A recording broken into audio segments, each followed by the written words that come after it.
Today on a Marvel Movie News special, we are joined by the legendary X-Men writer himself, Chris Claremont, to talk about the recent Dark Phoenix movie as well as FX's upcoming Legion Season 3 premiere. Let's get started. Welcome to Popcorn Talk, featuring movie discussion, news, and interviews. Popcorn Talk, we talk movies. And now, here's Popcorn Talk's Marvel Movie News. Excelsior to you, our merry Marvelites, and thank you so much for joining us. I'm Zach Wilson. We've got Christian Bladt here. Hi, everybody. We are going to be doing a very special, very fun Tuesday edition of Marvel Movie News because, and I want to welcome him with this sentence, we are joined on Skype by Chris Claremont. Chris, thank you so much for taking the time to talk to us today. My pleasure. Thank you for inviting me. Well, we wanted to start with Dark Phoenix, and you're new to Instagram, and I do think everybody should follow you at Chris Claremont. That's where they can find you. And on your Instagram, one of your followers asked if you could give the pros and cons for the Dark Phoenix movie, and you said, pro, it began, con, it ended. I was wondering if you could elaborate on that a little bit and just kind of summarize your experience watching this film and seeing these situations and characters that you created, 40 years ago play out on the big screen. Well, it's complicated. None of this occurs in a vacuum. Dark Phoenix, the story, weirdly enough, actually occurred in a vacuum in the sense that no other Marvel series was even then that focused on a female character. No other Marvel series was focused on a tragic ending to a female character or to any character in that sense.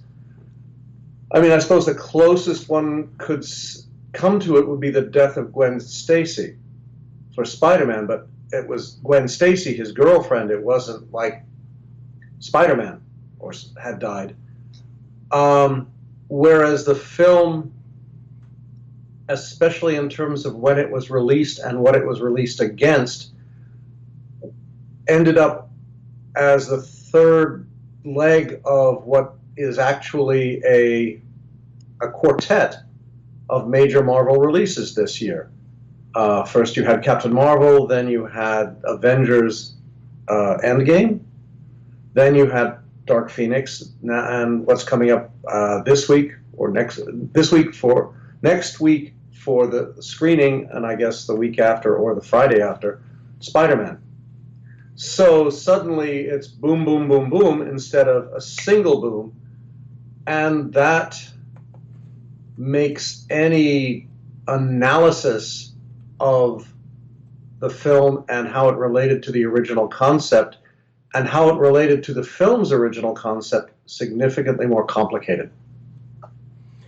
That definitely affects it, like how you see everything in context. I mean, we saw that very clearly. Fox saying that they changed the ending, the Debari and the scrolls around just in response to knowing what was coming in Captain Marvel. With Jean Grey, because she's very much the lead of a Dark Phoenix story. Is this similar to how Jean Grey exists sort of in your head? How does Sophie Turner's take on the character reflect how you see her? Oh, I think Sophie Turner did a spectacular job. I have no problems with anything that Sophie or the rest of the cast did. It's just that in just sheer weight of numbers, what did X-Men Dark Phoenix have? It had Sophie. And what did Avengers have? 28 A-list stars. Yeah. I mean, I think the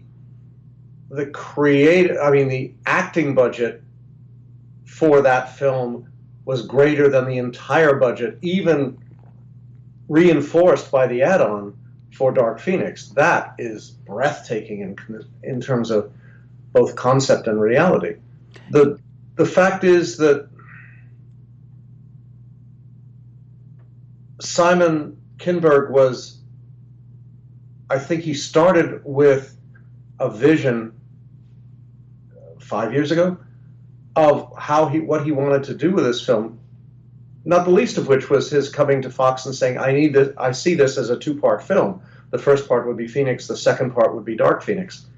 So the first part, you would fall in love, this is my presumption, you would be introduced to Gene and Scott and the team, you would fall in love with her as he does, you would sit on the edge of your seat as she went through all the events that led her to become Dark Phoenix, and then led her to become Phoenix, and then with the second film, you would encounter Dark Phoenix. So that suddenly ended up being, this goes back to my challenge to Bryan Singer back at the dawn of time when he said he was doing X3, and my feeling was, how are you going to do it in one film? Are you sure you know where you're going here? You need at least two. And they said, no, I can get away with it. And I thought, okay, there you go. Well, he might have been able to get away with it, but for me personally, I feel like Brett Ratner did not do the job that Bryan Singer would have done on that film. Zach and I disagree a little bit on that movie, but I think that they definitely tried to cram too much into that particular film by having Phoenix and also the Cure storyline and all these other moving parts.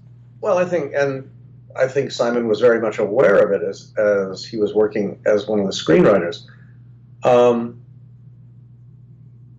It's a very complicated situation.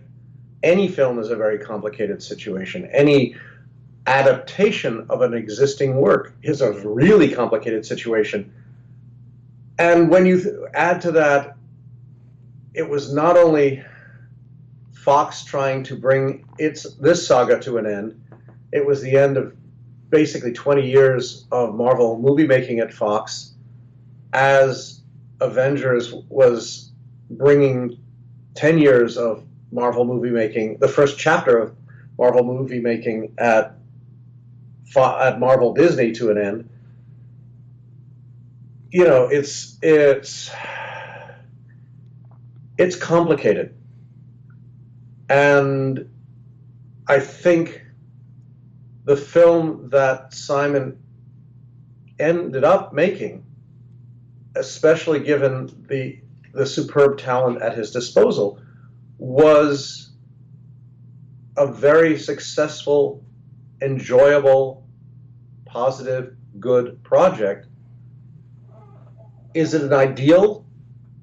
No. If I wanted to be an idealist, I would say, set me and John down. I'll write the outline of the screenplay. He'll do the storyboards and take it from there. But that's not reality anywhere along the line in LA. Yeah, obviously there are a lot of different decisions that go into adapting anything, especially an epic tale like Dark Phoenix, onto the big screen. Let me put it. Sorry if I can interrupt. No, go ahead. I've told this story so many times, I figure I'll throw it in one more time. In 1988, Stan and I sat down with Jim Cameron to pitch him the X-Men. And in the course of the meeting, Jim was announced, what Jim said to us was he's pitching a brand new woman director to take care of the movie. As he put it, you haven't seen her films yet. It'll be out in a year, but Catherine Bigelow will do this film proud. So you can look at it from the point of view from the creator's point of view of, holy cow, imagine an X-Men in 1989, 1990, produced by Jim Cameron, directed by Catherine Bigelow. What would that have looked like? Unfortunately, that's not what happened. So you cut ahead 10 years and you see what Lauren Schuler Donner and Brian and that crew did with X-Men. Well, whatever you may feel pro or con about the saga, the 20 years saga of the series, one has to step back and wonder if X-Men hadn't hit the ball out of the park with its $99 point something million opening weekend, which in 2000 no one saw coming. Absolutely no one. I mean, until Fox, when they got the preview reports and instantly threw like another few $1,000,000 at Brian to say, juice up the film. Well, they were expecting it. I think back then they were expecting something more along the lines of what they've been getting from Blade. And I believe The Punisher. They were not expecting a 9-figure opening weekend. Nobody did that back then. Yeah, I mean, that's the interesting thing that I talk about, to put into context when we've been talking on our show and just other places about this, to consider the fact that this was even before the first Sam Raimi Spider-Man movie. So, well, but that's the whole point. Yeah, sorry, right. No, exactly. That's what I'm. Would there have been a Sam Raimi Spider-Man movie if there hadn't been X-Men? Would there have been Iron Man if there hadn't been X-Men? You have to figure that the impact that film made out of nowhere set the stage for Sony to say, hey, let's give Sam a shot. Let's support him. Let's see what he can do. And that certainly, 3 years later, 2 years later, gave Brian the chops to come back and say, I got Robert Downey Jr., let's kick ass. And that's where the impetus, I suppose, that's where the Marvel epic started to crest, and what they thought was a wave turned into a tidal wave. But I have to ask, because I'm totally prejudiced, would that have happened if not for X-Men? No. Or would it have happened as quickly in the same impact or whatever if not for X-Men? So if you look at Dark Phoenix in that context, it has a lot to live up to, but I think in terms of the script that Simon wrote and the direction that he did and the star that he cast, he succeeded. He did a hell of a lot. The only problem is if Brian had found himself dealing with Iron Man, it would have been a much more balance of equals. By the time you got to Dark Phoenix, dealing with Marvel is like, hi, I'm a 6-foot-tall guy, and that's Mount Everest. Yes, it's pretty darn big. It's Giant Man versus Galactus, and the point. No, I would say it's more like Reed Richards versus Galactus. That's true. We're shorter, we put up a good fight, but it's still Galactus. Yeah, and just the final point I wanted to make on this is that there hadn't been a good Marvel superhero movie before X-Men, period. There was the Captain America movie that was direct to video, the Roger Corman Fantastic Four, which is more infamous than it is, widely appreciated. But you're leaving aside the ABC weekly TV version of Captain America, filmed in Croatia, and Doctor Strange back in the 70s. I've seen that Doctor Strange, yeah, and there was the Hulk TV series, but so. Oh wait. And wasn't what's his face from Knight Rider starring as Nick Fury? Yes, that was just a pilot, but yes, David Hasselhoff was David Hasselhoff as Nick Fury. Yeah, but this just adds to the idea that there were all these misfires and things that weren't right, and this came together at a time where people, I think, really wanted this. We'd gotten good superhero movies out of DC, and then it was like, well, where are these Marvel movies? And we finally got it, and I think that they had such faith in the first X-Men after the fact that for me, the second one was always my favorite because they actually spent money on it. They were afraid to have Hank in the first one because they're like, well, we don't want him to look bad. We don't want to spend the money on the Beast. So let's save him. So that I think that really worked in the second one. So of course the real joke was that by the time the first one came out, sorry, I just misbuttoned my shirt. It's okay. This is why I wear pullovers. Same here. The real joke is that in terms of X-Men, Fox had so little faith in the genre, no one was signed to a 3-picture deal. Oh. which turned out to be a problem when you had Ian McKellen going off to do Lord of the Rings, Yeah. when you had Hugh Jackman as the hottest thing in Hollywood. Yeah. Oh, yes, and Halle Berry had just won Best Actress Yeah. for Monsters Ball. So suddenly it was like, oops. Yeah. So But on the other side of the coin, the other thing you had going into this was Sophie coming off this sort of minor TV series, which she'd grown up in. A modest hit. In terms of timing, having Dark Phoenix come out barely a week, 2 weeks after the last episode of Game of Thrones, the thing that I find so frustrating from a marketing standpoint is that Fox gave it a good shot, but it seemed like nobody wanted to take that step and say, hey, let's go see what Sophie's doing here, which is a disadvantage that one has when a film gets postponed as many times as X-Men did. The buzz on it, for which I'm really pissed about, was so negative and so long-lasting, everybody made their decision a year and a half ago and didn't bother to consider changing their mind. Whereas every cliche as it sounds, almost everyone I've talked to who has seen it loves it. But after that first weekend, you can't. It's very, very difficult in the modern production environment to change attitudes.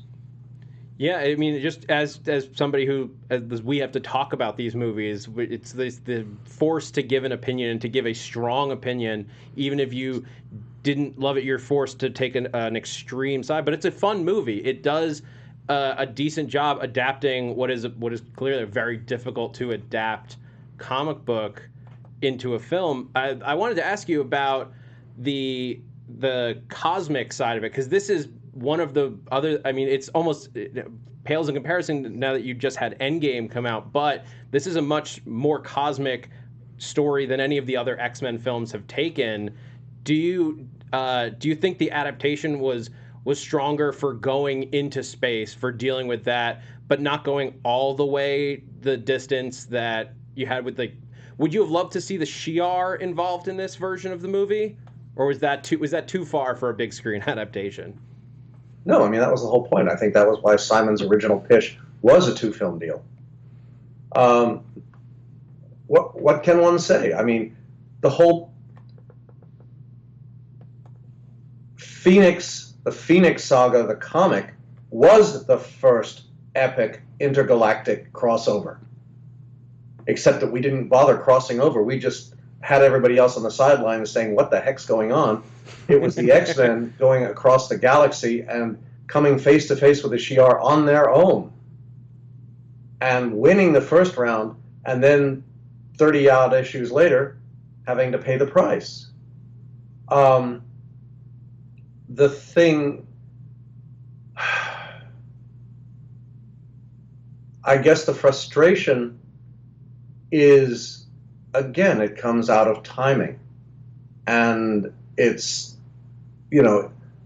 Phoenix was the first dynamic alpha woman hero.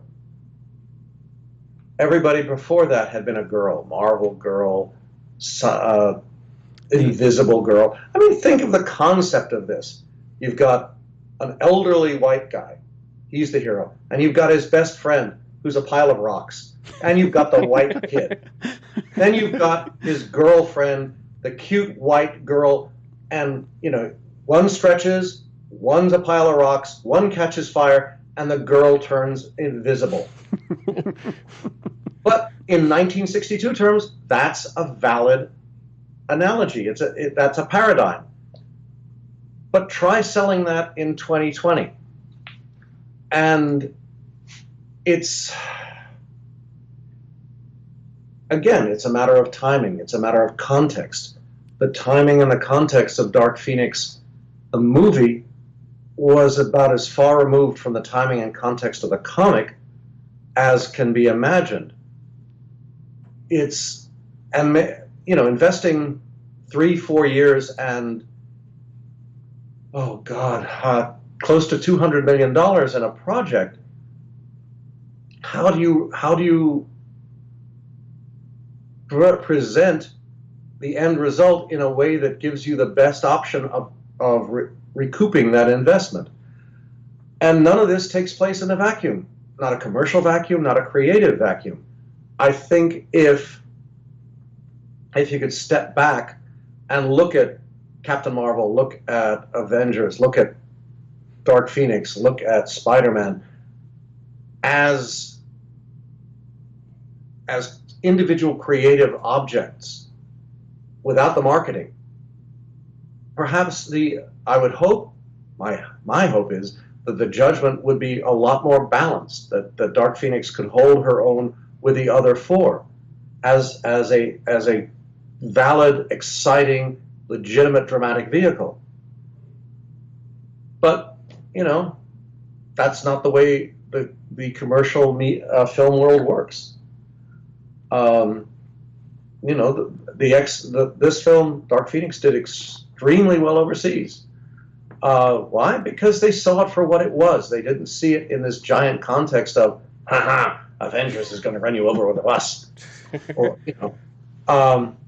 it's like, well, we're the little sailboat, and this is the million-ton tanker. No matter which way you go, it's going to be a problem. But the thing I come back to, I feel I must come back to, because this is the way it is that the script worked, the direction worked, Sophie worked, the other members of the cast worked, Michael Fassbinder worked. All of them were right. They were on it. They were true to the story. They were true to the reality, the X-Men reality that had been created over the previous 4 films in this arc. For me as an audience, that was good. That was right. That was what it should have been. But as for the rest of it, there you go. Yeah, it's a great point that the female characters taking the lead is something that we've been waiting on. It's time to see those stories that have been there, if not at the forefront, in smaller bursts here and there. Do you think that's part of why Mystique took a more positive role in this version of the X-Men? A lot of people were thrown off by who was a character as a classic villain, took on much more of a heroic story in the. She was a classic villain. Well, I guess she's a villain first in most fans' minds. Yeah, but most fans' minds weren't the creator. That's fair. I think people are judging the name Brotherhood of Evil Mutants. I think that it's hard to get past the evil. That was before my time. Yeah, I know. That's like coming in and trying to change the name of Coke or whatever. Yeah, I know that. Oh, wait, you're implying that Coke is related to the Brotherhood of Evil Mutants? Hey, I don't know. I think maybe. Both ruin lives in different ways. It's all an analogy for the soda wars. Right, exactly. I guess when I say villain, I mean opponent of the X-Men. And now she's joining very much with the X-Men in these films. Do you think that is related to the want for more female X-Men at the forefront of the story? No, I think it's actually, solipsistically, it's consistent with my vision of the character from the very beginning. Great. That's what we want to see in these adaptations. Yeah. Well, no, because Mystique, for me, has never been a villain. That for the longest period of time, she was a hero.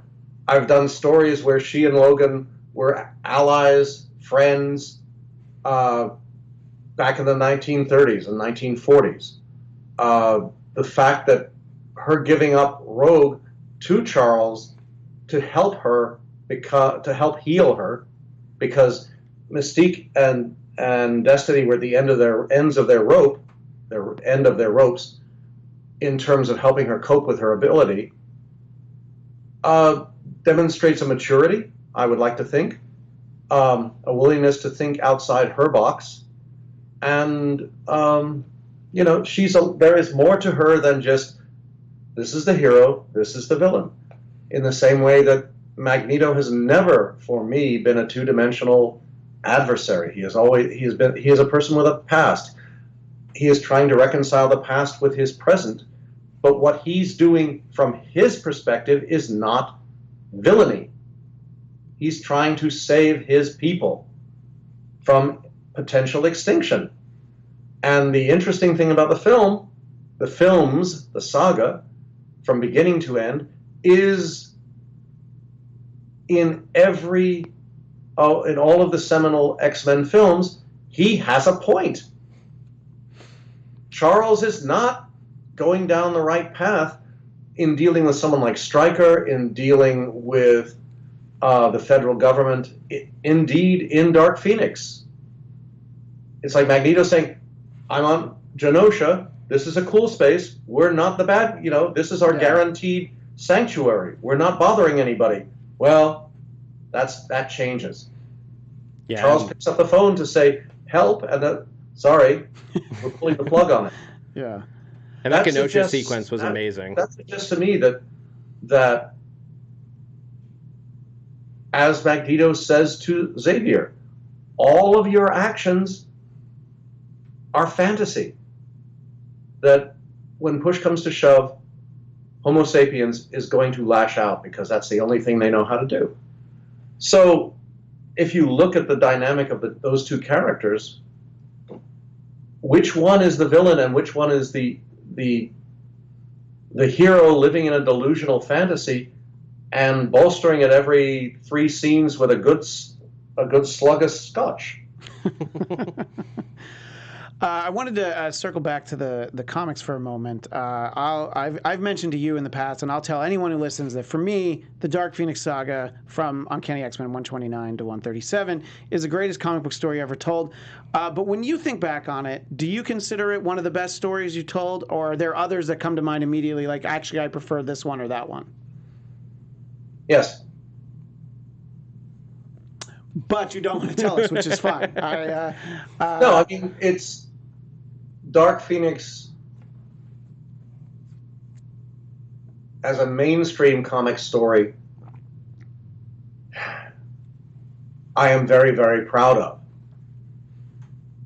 But then 3 issues later, we had Days of Future Past. Right, yeah. Which, in my mind, carries exactly the same impact, but instead of doing it in 11 issues, we did it in 2. And then you have to look at the graphic novel, God Loves, Man Kills, which puts the whole conflict in primal, real-world terms with an adversary who, while he is an adversary, he is doing it within the context of, at the same time, he is a man of the cloth. And if there is anyone who doubts that this is sort of this is too fantastical a thing to happen with that kind of person, perhaps they should watch a lot of evangelicals on TV. Yeah. I mean, I did 35 years ago, and it scared the daylights out of me, and it hasn't changed. It's just everybody's gotten older. Yeah, as a single issue goes, for me, God Loves, Man Kills was just sort of a revelation because, as a graphic novel, it was a little bit darker than I think the monthly book was able to be. So, no. But see, the whole point is, forgive me yet again for interrupting. No, please. That's why interrupt us all the time. No. I mean, my point with God Loves is, if you only have one X-Men to read in your life and you want to know what this is all about, you read God Loves. Yeah. Why? Because it's a story, again, within the context of the time and within the context of my run, it is a story that would not have been told in Uncanny or in X-Men. Because to me, it has to be standalone, because if you just put it amidst the forest of the other books, it disappears. And what Weezy Simonson and I set out to do was to do something that was never intended to disappear, was never intended to be lost in the shuffle of a monthly title, It was a novel in the truest sense of the term. And again, as I said a minute ago, if you only have one X-Men to read, that's the one, because it tells you everything you need to know about the characters, but it tells you those things about the characters as people, not as super people, not as superheroes, not as costumes, but as human beings. And it puts them in a context that is, as closely as we can manage it, the real world, which is why the first scene happens. I would not have done a monthly code book by having the adverse, by having two kids murdered and strung up like animals. And that's why the person who finds them is Magneto. Again, the story is about why we're doing what we're doing and who's right and who's wrong. And throughout the whole thing, everybody comes to choices. Stryker comes to a choice, Charlie comes to a choice, Magneto comes to a choice. And at the end, you know, where he says, "You dare call that thing an animal," pointing at Nightcrawler? And Kitty steps out and says, "Yes. Compared to you, yes." Yeah. He is human. You are not. So the smart-ass Jewish 13-year-old gets that word. But the final act, the final moment, is a police officer doing what police officers are supposed to do, which is protect the innocent. So, for me, that's something that I could not, the monthly comics are governed by the Comics Code. We have to follow along there is a primal moment early in the book where Kitty gets in a fight with one of her other students in the dance class because he's talking about muties, and she just lets him have it. And Stevie Hunter is saying, "Come on, Kitty, calm down, calm down." And she, "Do you not understand what he's saying?" "I'm just saying you should have tolerated it." This is a story about racism. And our hope was to try and make it as real and as raw as possible. With the X-Men, we can do that. With the X-Men at that time, we could do that. The hope with the film God Loves Man, with the film Dark Phoenix, is that we were going down that road. And the frustration is we got 95% of the way there. Golly, it would have been great to get all the way there, but it wasn't. I mean, again, back in the day, it was me and Brett Anderson and Louise Simonson. Yeah. Just the three of us. That was it. Simon did not have that luxury. He did a wonderful job, but he was responsible to Fox. Fox, by the time the movie came out, was trying to cut the deal with Disney. Everybody is looking over everybody's shoulder. And that can't help but make everybody take a breath.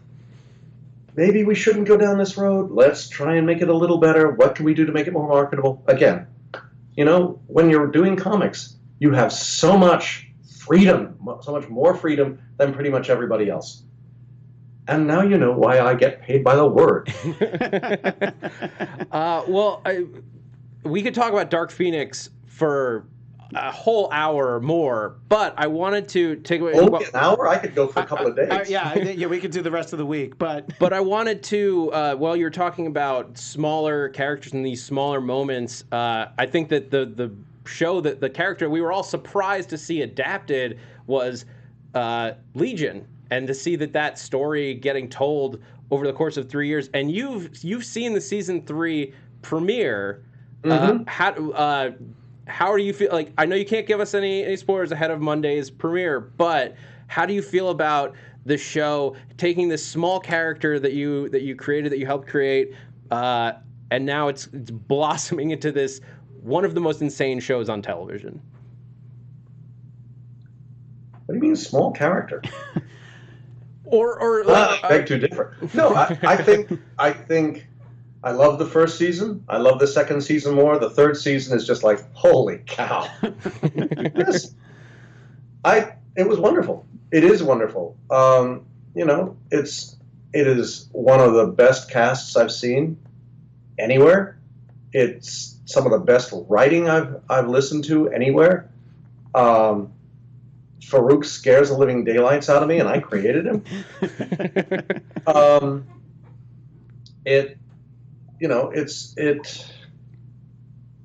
My only regret is apparently this is the last season.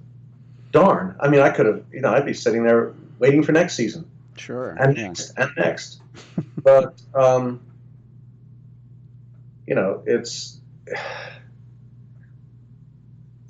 it's just wonderful.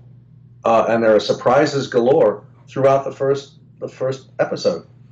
New characters, new realities, old realities. It's utterly crazy, and yet by the end of the episode, it all kind of sort of makes sense. And I sat there thinking, why do I have to wait 3 weeks to see what happens next? This isn't fair. Yeah, I think that's always sort of the problem when you get to a TV premiere. You have to wait so long to see so much of it. What do you think about sort of the visual representation of Farouk and David? I mean, I think that obviously David doesn't quite strike the same image he did, when he first shows up, when you and Bill Sienkiewicz created him in New Mutants. But I find that he's a great representation of the character. Basically, he doesn't have the hair, but other than that, I think that he's I wouldn't. Okay. I wouldn't be cocky about that. Well, that's sort of... having seen some of the stills that have surfaced online. Well, that's kind of what I've wanted to see since the show started. I would love if one of the realities were animated in the style of Bill Sienkiewicz's very unique art style. That's kind of what I've wanted since the show started, and I don't know that we'll get it, but personally, I just love... It's a different take on the character, but when you have all these personalities, every minute is a different take, really. Well, firstly, it's Sienkiewicz. Okay. But secondly, I think Dan's the most extraordinary thing about Dan's performance is how both Bill and I. Firstly, he does look like the elongated face that Bill drew in the comics is what sort of Legion evolved into. Where we started from is disconcertingly similar to Dan. The presentation of Farouk is disconcertingly... It's not as exaggerated as John presented him in the flashback, but John Byrne presented in the flashback where he duels Charlie. Yeah. But boy, it works. On the other hand, one could argue that Hugh Jackman is a little bit taller than the original visual of Logan that appeared in the comics, that Halle Berry is a little bit shorter. Yeah. Within film, there is an element of fluidity, depending on how alpha a star you can get your hands on. So I don't have a structural problem with that. Yeah. What I find in terms of the Legion cast is how remarkably true to Bill's and my conceptions the characters that are direct, for want of a better term, steals from the books are. How wonderfully distinctive the world is. In terms of, it is the United States, it is our world, but that you've got oh God, what's the shit? The twins, Carrie and Carrie? Yeah. Where he's working with technology that is clearly as sophisticated, if not more so, than ours, but the hardware is all totally retro. Yeah, I mean, a lot of the aesthetic, the style, the fashions, I think when it first started, I'm like, wait, is this the 70s? No, they have an iPhone. So it's mind-bending just on that level, which I think is just another way the show works. It is the equivalent of a comic book. It's taking the reality that we know and turning it just a weird bit. And to me, that's wonderful. You don't have to judge it in terms of any other show on TV or what you see outside the window of your house. It's familiar, but it's unique. And that's the essence of doing science fiction, of doing fantasy, of doing comics. That you look at the technology of the helicarrier, of S.H.I.E.L.D., the way Jim Steranko created it, and it's really cool. But I defy anybody to imagine a world a contemporary world, where you could build 3 helicarriers on the Potomac across the river from Washington, and nobody notices. Come on. Yeah. So, there is a necessary suspension of disbelief. I have no problem with any of that when it's done right. And for the most part, both for what Kevin does at Marvel Studios, as exemplified by the Spider-Man movie, the first one, is just as wild and exciting as what Legion is. And I think that's, if I had my own wish as a creator, that's the direction to go in, where you see things and it's like, wow, that's our New York, except, I'd be intrigued. I am truly intrigued to see if they're going to do Galactus, what comes out the door. That will be unique to the cinema reality, that will be something more than a giant cloud of dust. Well, yes, that's impressive in its own way, as what Stan and Jack did in FF48. Sure. Well, 49. Christian, if I could toss this one in here, Yeah. Because I guess that's the big thing with these adaptations. It takes something that it approximates what we saw on the page and makes it go to screen. So just like David's multiple personalities, we haven't seen. It's mostly been the times that they've used it. Barring crazy theories that I have that everyone is a side personality of David's, that they're not. It's just him with another tone or another accent. How do you feel about this shift from there being like much more distinct characters living inside of his head? Does it work for you? Is it just like good but different? Well, I'm not sure I've seen distinct characters living inside his head, other than when he. Ask me in 8 episodes. Okay. Well, we're looking forward to season 3, so that's definitely something that we are going to be watching for. And believe it or not, our time is starting to dwindle, so I did want to move on. As we referenced, David, of course, first appeared in the pages of New Mutants, and I did want to ask you, there's so much speculation about this New Mutants movie that we continue not to see, and I'm just wondering, what do you most hope to see from that movie, which as of right now will come out in March of 2020?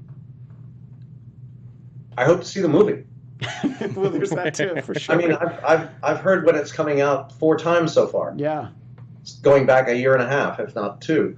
I'm actually solipsistically much more focused and much more excited about the idea of Bill and me teaming up again to do a 30-page 80th anniversary New Mutants for Marvel. So, that's my focus at this point.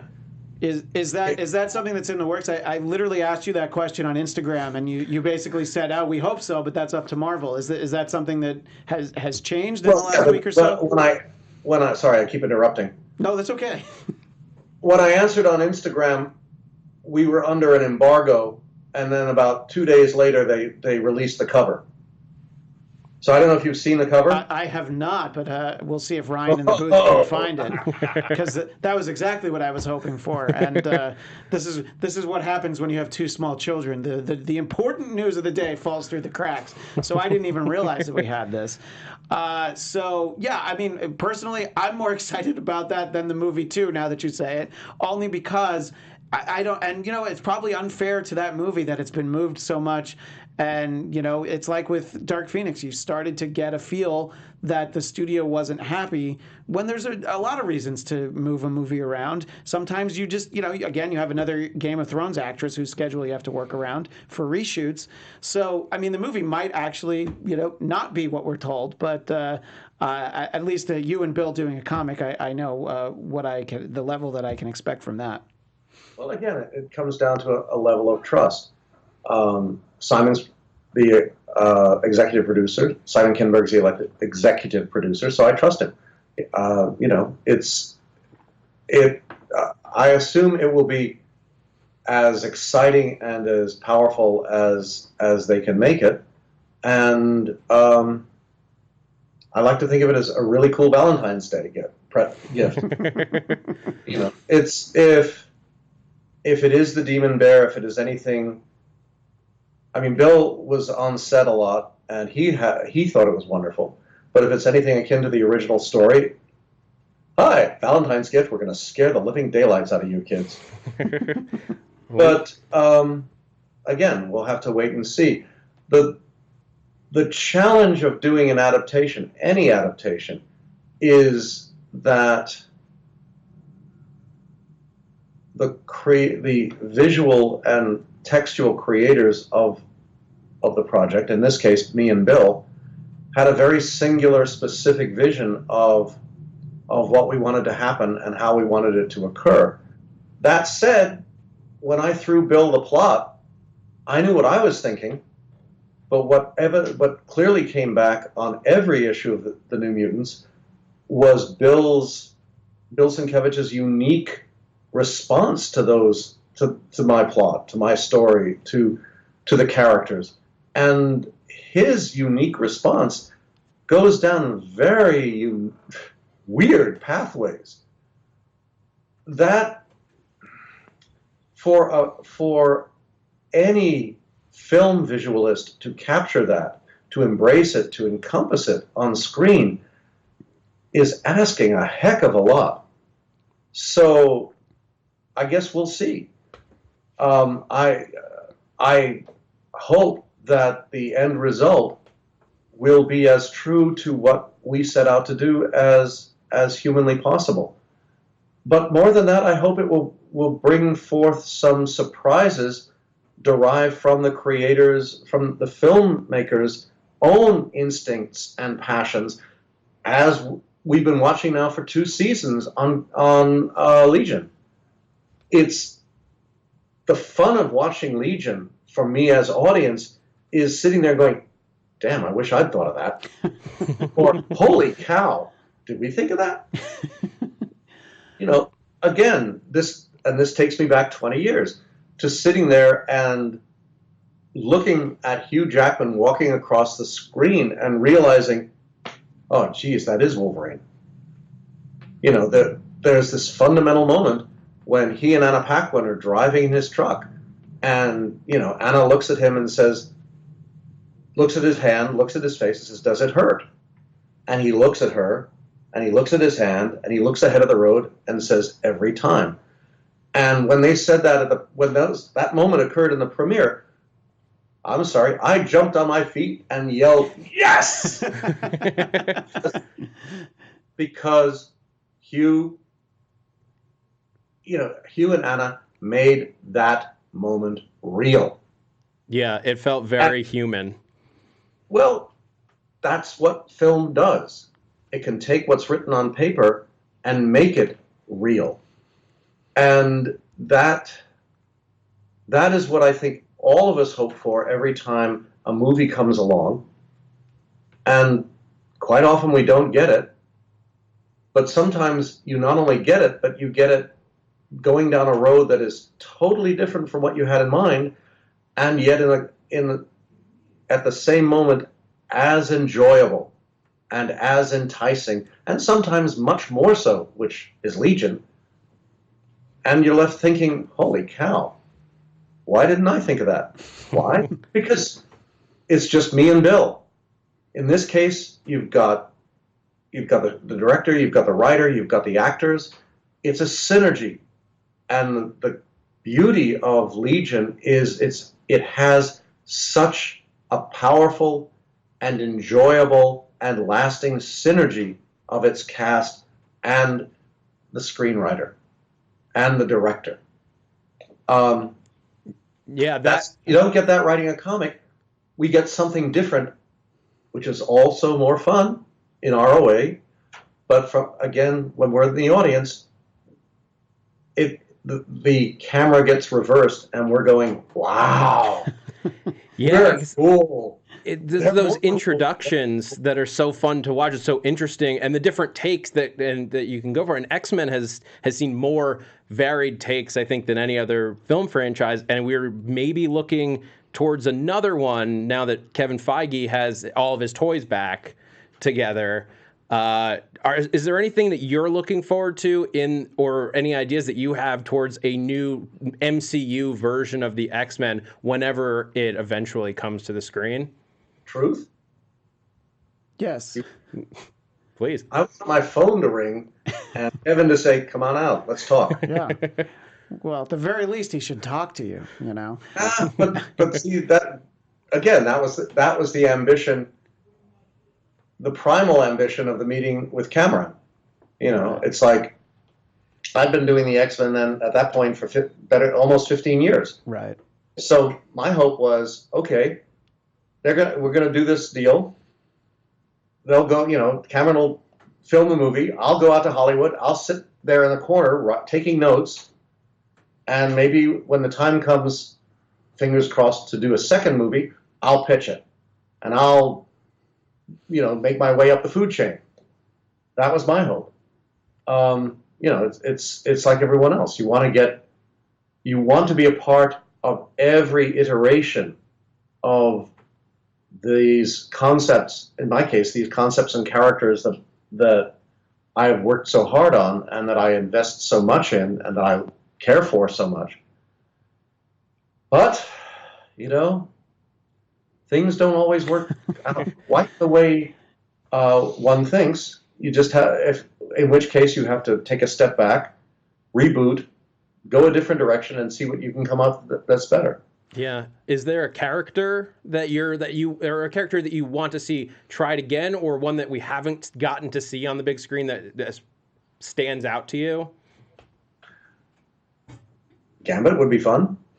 Yeah, we sort of barely got him in Origins Wolverine, and that Channing Tatum movie was sitting around for a while. That's what irks me, because that Channing Tatum movie was my outline, my pitch. Oh, I didn't realize that. Wow. Okay. Yeah. See, that's what I mean about you want to get out there right. and get your feet in. And every time I get my feet in, I seem to be stepping on quicksand. Well, in terms of storylines, I'd like to see the Brood, and I also feel like, look, I think Ellen Page did a great job as Kitty. I don't think they gave Kitty enough to do. She's literally my favorite character, and I'm hoping that she's done justice at some point. I mean, she wasn't even included in the animated series, you know, so I always feel like she's getting slighted. Well, I mean, again, going back to Days of Future Past, the challenge with that is that the original story was set in the present, looking to the future. So the fact that you had Kitty and the X-Men in those days in 1980, 78, 1980. The present day was 1980 and the future was 2010, which sounds crazy to think about now. Well, yeah, but the problem was in the movie, it opened in the future in 2016, looking back to 1970. So when you have Kitty as a member of the Mutant Underground in the present day, she's still only 18 years old, or thereabouts. Yeah. So that means she's born in the mid-90s. So that makes it highly unlikely that she could trade places with herself back in 1970. Right. The only three characters who are valid in that respect are Charles, who had issues in those days, Magneto, who was stuck at the bottom of a hole in the middle of the Pentagon. Yeah. Oh yes, and Logan. Yeah. The fact that Logan was Hugh Jackman didn't, kind of made that an obvious way to go. And if you notice, Mystique didn't exist in the future. Oh yeah. Oh, that's a great observation. Yeah, so it had to be him. So you find a way to make the film work within the context of its time. I have a lot of ideas in terms of how I would have made the second, I guess, the last trilogy, starting with Days of Future Past and moving ahead to Apocalypse and Dark Phoenix, different from the way it came out. But I'm on the East Coast, and I'm not part of that creative synergy. So I'm like you guys, reading a story and thinking, wait, why don't they do this? Right. Because you're you and I'm me. But the same thing applies to looking at film. They're them and I'm me, and I can say anything I like, but I'm not part of that creative public producing synergy. Well, if I got the chance, that would be a whole different equation. We're practically out of time, but I did want to talk about something that you have more control over, which is some of the stories you've written. Now, you recently had a Marvel Presents story that showed up featuring Excalibur, which I thought was a nice little reminder of the cross-time caper, which I believe ended about 30 years ago in our real time. Are you talking about the Berlin Wall? The Berlin Wall story, yeah. Yeah, I got it a couple weeks ago, so they haven't sent you a copy yet. And I think that it's interesting though, because of obviously that being a random time travel dimension story. I feel like you can revisit cross time anytime you want to in the near future, and I hope that the occasion presents itself again. I did think that was a great story, Kurt dealing with the fall of the Berlin Wall, though. So I found that to be just a fascinating story crammed into, I believe, 10 pages. Yeah, but that's apparently, in terms of these kind of stories, I am restricted to my timeline. Right. So, but on the other hand, that's 1975 to 1991, so it's not like I don't have a room to play with. It's true.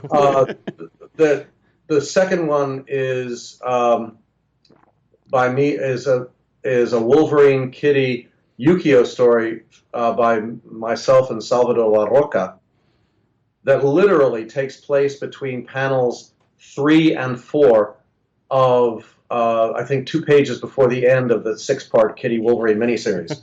Which is great to hear, because that is one of my favorite stories, that 6-issue. The Frank Miller Wolverine limited series was great, but I love that 6-part story, and I've been talking it up on some of our other shows. So I'm glad to hear that there'll be a little footnote or pro. It's not a footnote. It's a primal revelation. Actually, I love that. Do you know when we'll be able to? It shows a side and reality of Wolverine that hopefully I think will catch everyone by surprise, and which has never been hinted about in his previous 35 years. So, that's awesome. Do you know when we'll be looking for that to hit shelves? Any minute now. Okay. Yeah. If they didn't tell you, the Nightcrawler was May and the Wolverine is June. Okay. So great. Any week now. Check your local comic book shop for. Oh wait, there are still local comic book shops? There's a few. There's a couple. There's one a few blocks from here that Neil Adams owns. So there's a few out there. So you just have to look for them now. Believe it or not, in Burbank there's like 4. Oh, that's a good point. Yeah, we live in Burbank. Yeah, there are about 4 or 5 of them. So it's I don't know. I don't know if anything's premiering anytime soon. So I may not be out there for a while. Well, we always appreciate you taking the time. Thank you for always being so generous with your time. And if people want to follow you on Instagram, as I mentioned at the top of the show, Chris Claremont, they can find you there. And of course, chrisclaremont.com. That's they can find pretty much all your appearances there, and any other work that you have coming up or questions or concerns can be found there. Thank you so much as always, Chris. We really appreciate your time. Yes, thank you. Thank you for inviting me. I really appreciate having it. Yes, absolutely. There's our studio audience. Yeah. Those of you who joined us live, thank you so much for joining us in the chat. Those of you who are listening to this on the podcast, we will be back at our regular time on Thursday at 1 p.m. with the full slate of news and reactions to, we've got Jessica Jones coming this week, Legion's coming back in a week, so much to talk about. Until then, this has been Marvel Movie News. Thanks for geeking out with us. From producers Maria Menounos, Kevin Undergaro, and the entire Popcorn Talk Network, we would like to thank you for tuning in. For questions or comments, be sure to visit popcorntalk.com. I'm Sir Richard Wentworth, and this has been a presentation of the Popcorn Talk Network. Necessarily reflect the views of AfterBuzz TV or its owners or principals. The views expressed herein are those of the hosts only and do not necessarily reflect the views of AfterBuzz TV or its owners or principals.